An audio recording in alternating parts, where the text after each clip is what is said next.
And so this will be recorded. Welcome, welcome everyone.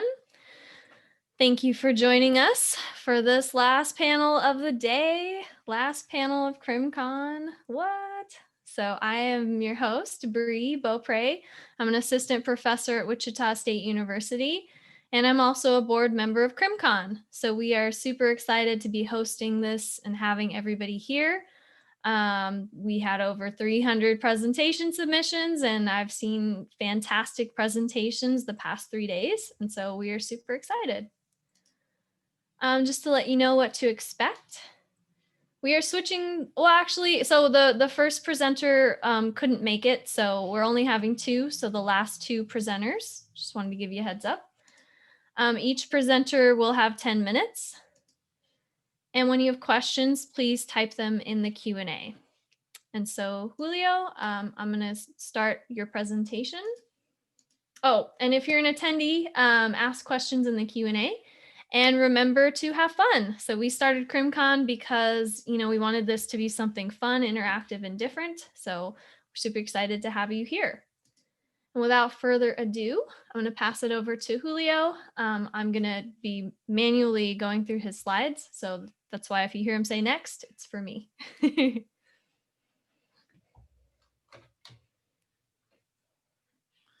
Hello, everyone. My name is Julio Montanez. My faculty mentors are Dr. Amy Donley and Dr. Amy Reckdenwald.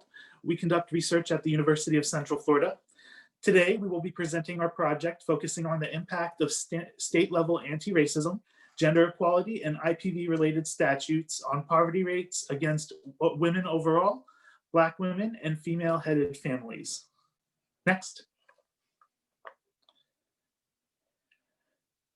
Grounded in intersectionality, this quantitative analysis looks at IPV and poverty through Crenshaw's assertion that, quote, theories and strategies purporting to reflect the Black community's needs must include an analysis of sexism and patriarchy. Similarly, feminism must include an analysis of race if it hopes to express the aspirations of non-white women, end quote. We present descriptive maps and ordinary least squares regression model results. Next.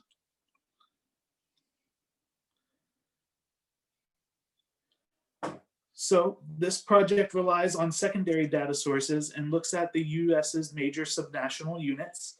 The dependent variables are poverty rates against Black women, female-headed families, and women overall. The various independent variables include IPV rates and 5 IPV-related healthcare policy domains. Next.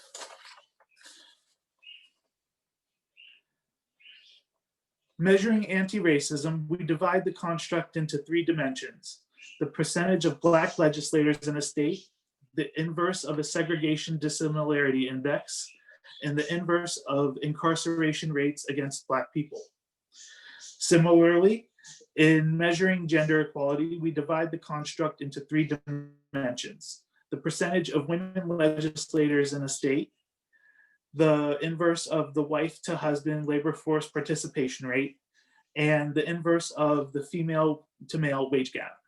Next.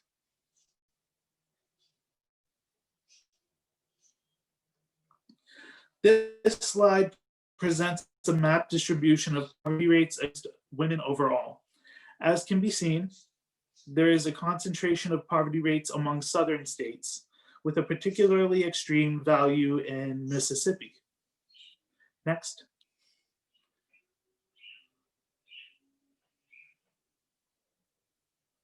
This slide presents a map distribution of poverty rates among Black women. Figure 2 in the upper left-hand area of the screen shows the raw distribution without states with missing data, that is Montana, Utah, and Idaho.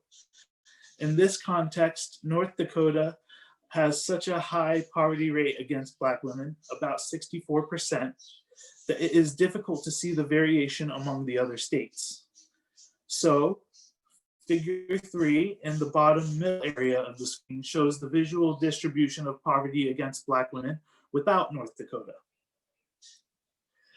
showing a concentration of poverty in the Midwest, Oregon, Maine, and some southern Appalachian states. Next. On this slide is a visual distribution of poverty rates against female-headed families. Oh, my apologies. Against female-headed families. Showing a concentration in the southern and Appalachian states, Midwestern states, and some Northwestern areas, with Mississippi as a high point at about 54%. Next.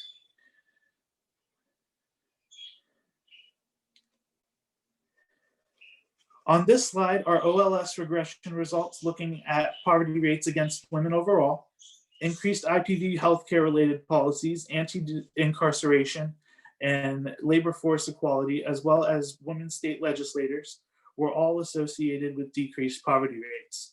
Increased Black state legislators and IPV rates were associated with increasing poverty rates.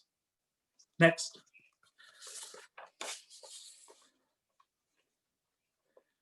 On this slide are OLS regression results looking at poverty against female-headed families. Increasing IPV healthcare policies, anti-incarceration, and women state legislators were all associated with decreased poverty rates.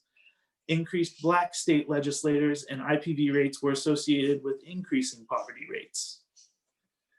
Next.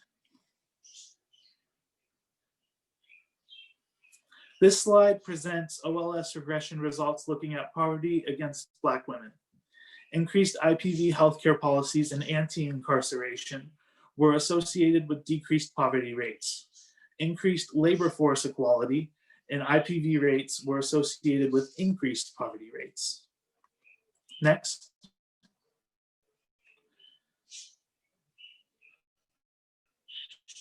In the context of these things, we have found a number of eye-opening results. Not all anti-racism and gender equality indicators, when analyzed as separate and distinct variables, seem to mitigate poverty. For Black women, social gender equality displayed an enhancing association with poverty, while political and social anti-racism were not significant. The most consistent predictor of poverty across communities in which it was included was decreasing incarceration of Black, such that as incarcerating Black people decreased, thus did the poverty rates. Increasing poverty rates were related to increasing IPV rates in general, and IPV-related healthcare policies were generally related to decreasing poverty rates. And in terms of limitations, this analysis was plagued by a number of them, such as low statistical power. Additionally, not all years of data aligned perfectly. And moreover, there are a number of other IPV domains to be causing discrimination against IPV victim survivors.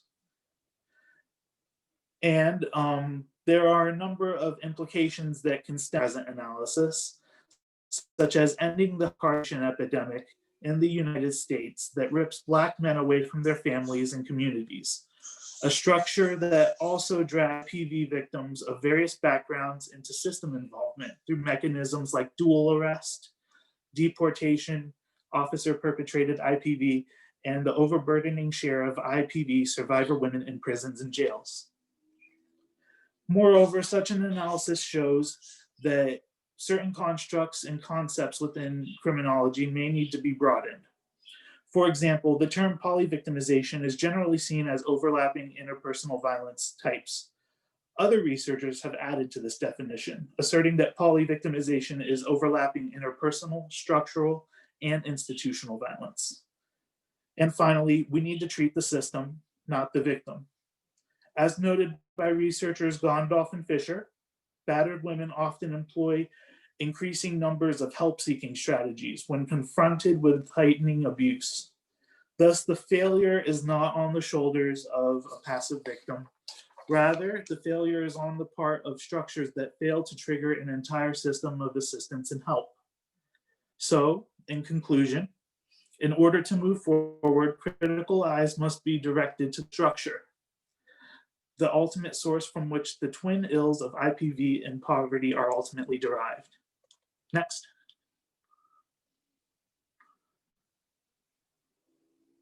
Thank you for attending. Yeah, thank you. Great, thank you. Great job. John's clapping. Perfect. I'm gonna stop sharing my screen.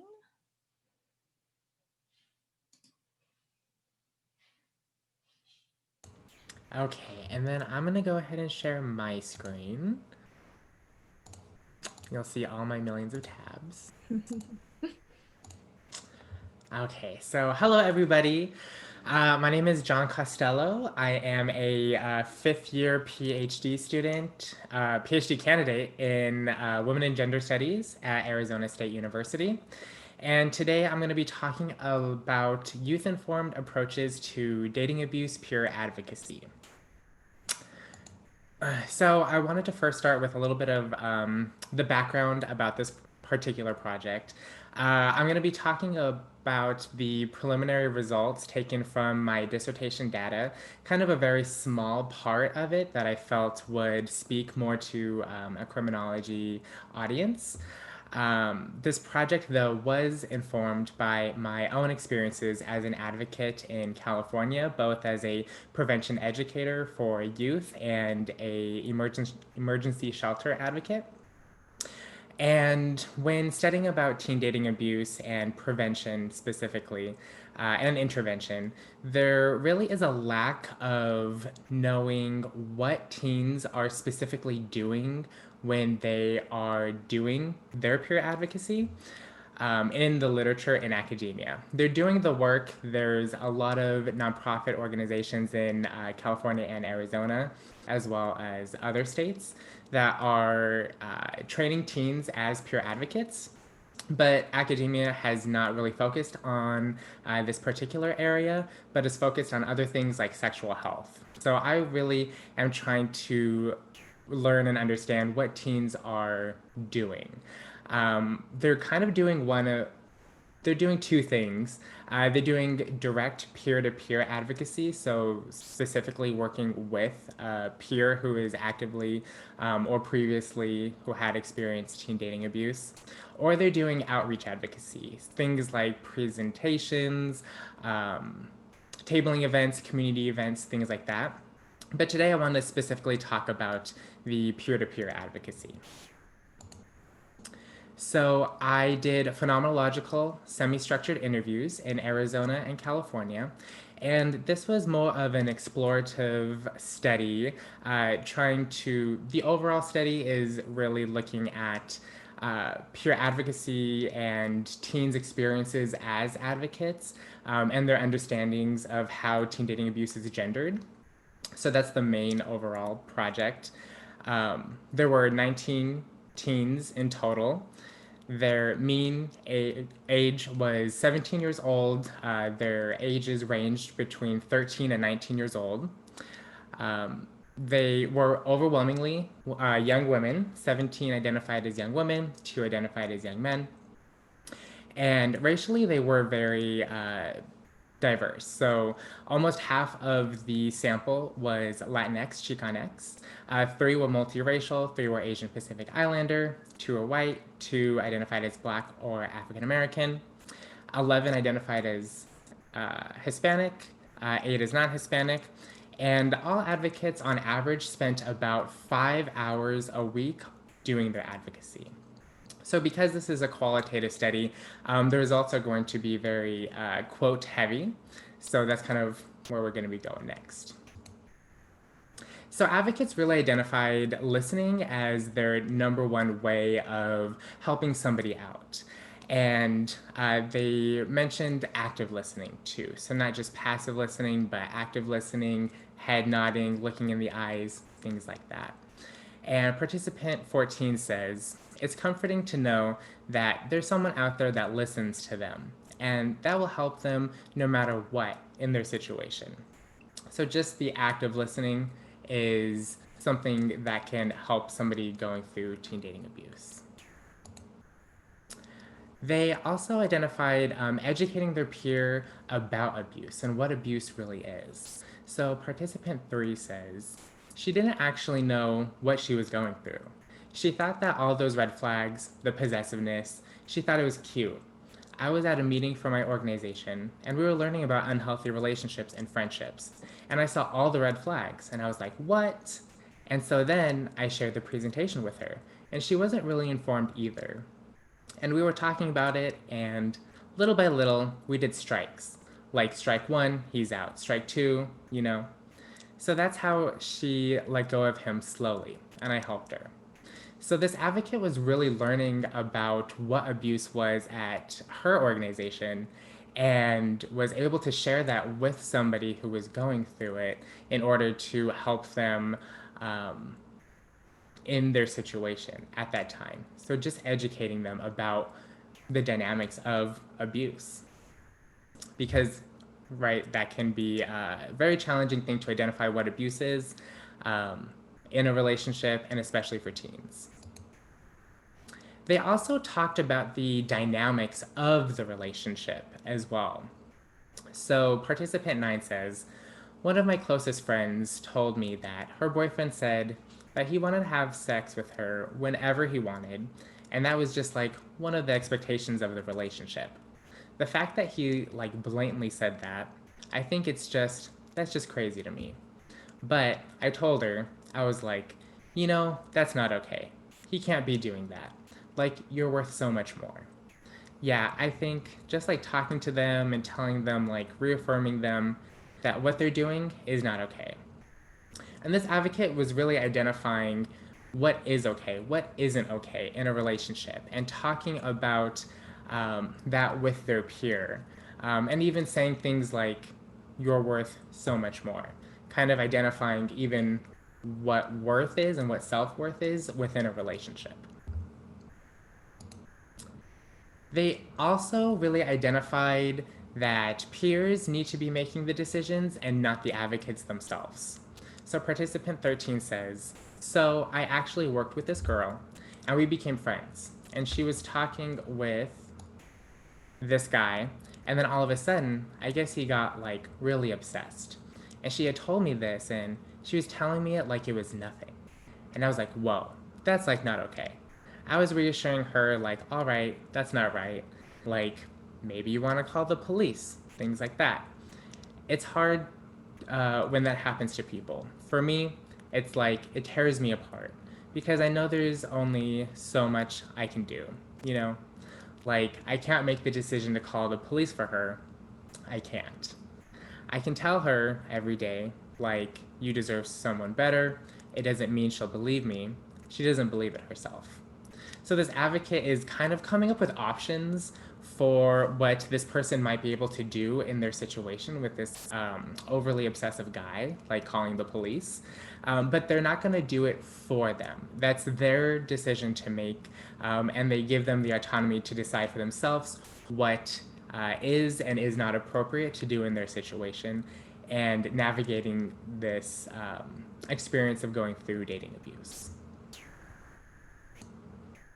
They also encouraged peers to take action. This kind of happened in one of two ways.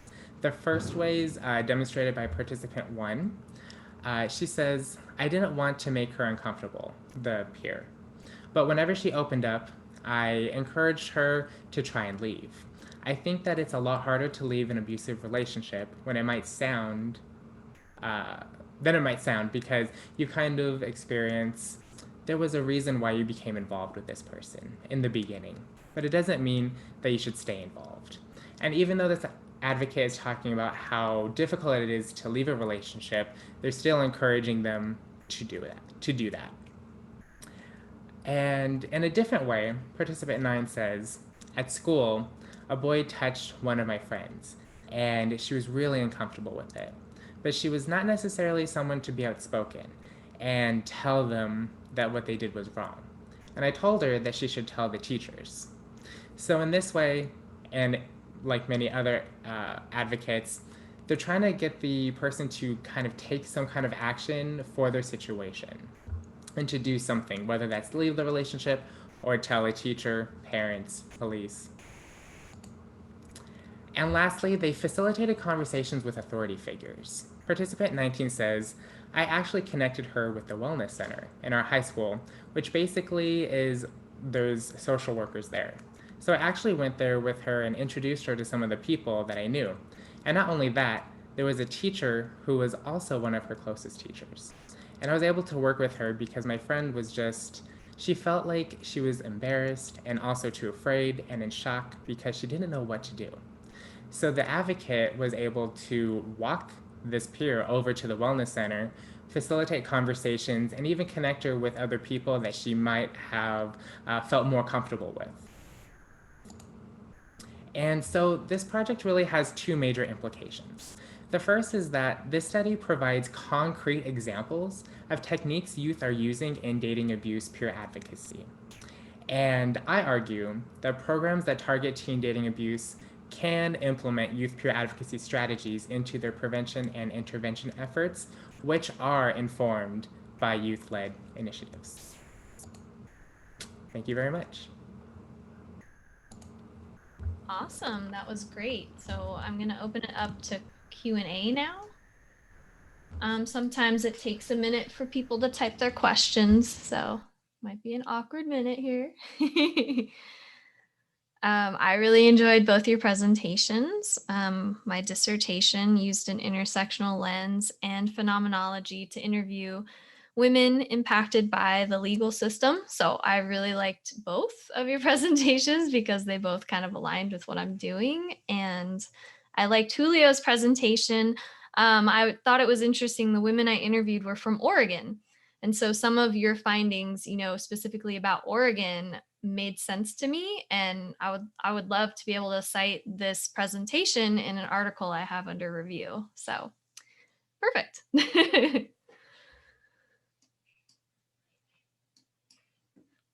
All right, so I'm going to ask you a couple questions while people might be thinking. So what was the most surprising thing you found from both of your studies?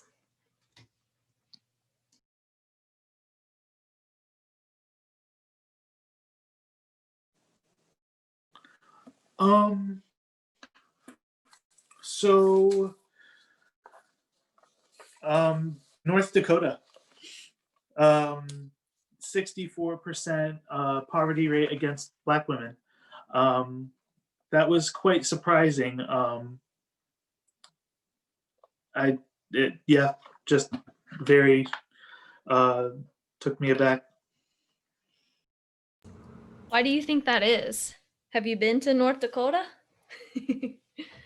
I have not actually. I have. You don't necessarily need to go. Okay. All right. Okay. I'll take your word for that. But why do you think that might be? I'm actually trying to figure that out. I know a lot of the Midwestern states had some particularly high poverty rates against Black women. So I'm wondering if that was just the extension of that. And it also makes me wonder why the three states right next to it have missing data. So it was quite the outlier, considering that all the other states were around the highest, without North Dakota, the highest poverty rate against Black women was about 44%. So this one baffled me. Yeah, that is wild. My husband's from Minnesota on the border of North Dakota, so I'm going to ask him what he thinks. Thanks. John? I think the most surprising thing for me in this particular study was the depth of understanding that the teen peer advocates had about abuse, and the ways that they worked to navigate these experiences. I think we typically think of teens as not being capable of doing these things, of being emotionally mature enough to do these things. And I think this study really shows how capable they are and the ways that they're doing this emotional labor as well in very innovative ways that while they're working within the system, sometimes they also work outside of the system. And we can kind of see that when they're just like listening, when they're giving their peer these decisions to make on their own. Because in adult advocacy, sometimes we're bound to do certain things or to act in certain ways or to call certain services in and different ways that teens are. So they're kind of circumventing systems while working within the system. And I think their level of maturity is just outstanding. Yeah, it was impressive. It was really impressive. Yeah. Do you think your background helped you build rapport with your participants? Yes, I do. I have been working with youth. I 5 years now, 5, 6 years. So not that I'm getting older, so I'm not relating so much to them off of the cultural understandings of what's happening on TikTok or whatnot. But definitely an understanding of. I was an advocate who talked to youth who can relate to them on that level. Not that they knew that I was an advocate, but I think the certain questions I asked, it made them really think about their advocacy and what they were doing and why they were doing on maybe a deeper level than if I was just asking them what they were doing, if that Nice. makes sense. Yeah, it does. You knew like more of the inner workings and kind of like more probing questions to ask, I imagine. Yes, exactly. And I think that helped really facilitate more of a conversation that felt very semi structured rather than this very rigid format. Nice. I love that. That's Yeah. awesome. Thank you. Cool. Well, I don't see any other Q&A. Let's see. I think if I have any other questions. For John, do you think you could have done this quantitatively? I am not a quantitative researcher whatsoever, so I I have dreams that this would be taken into a quantitative realm. Again, this was more of an exploratory study, kind of seeing what they were doing. And I feel like quant experts, criminologists, could take this information and really roll with it and see if it's applicable also to other parts of the country. And then even parts of the world, because not only are advocates doing this in the United States, but places like Spain and Chile and Australia, and I think the UK, they're also doing very similar advocacy strategies, but we still don't know what specific things they're doing. So this might be kind of like a jumpstart to that. Cool. Awesome. I love qualitative too. So Yeah. They work so well together. yeah. Awesome. Cool. Well, if there aren't any other questions, I'm going to go ahead and wrap it up. This was an awesome panel. I loved both your presentations. John, congratulations, PhD candidate now. That's awesome. Good Thank job. you. So that concludes CrimCon too. So this is a great last panel. So yeah, thank you all for coming and keep in touch. You know, we have a very active Twitter. So feel free to keep in touch. Also, our email addresses are listed on the program website. So yeah, this is only the beginning and I hope to keep in touch with everybody soon. Thank you so much. Yeah, thank you. It was so nice to meet you both. Yeah, you too. Thank you. Thank you. Good luck Bye. with everything. Thanks.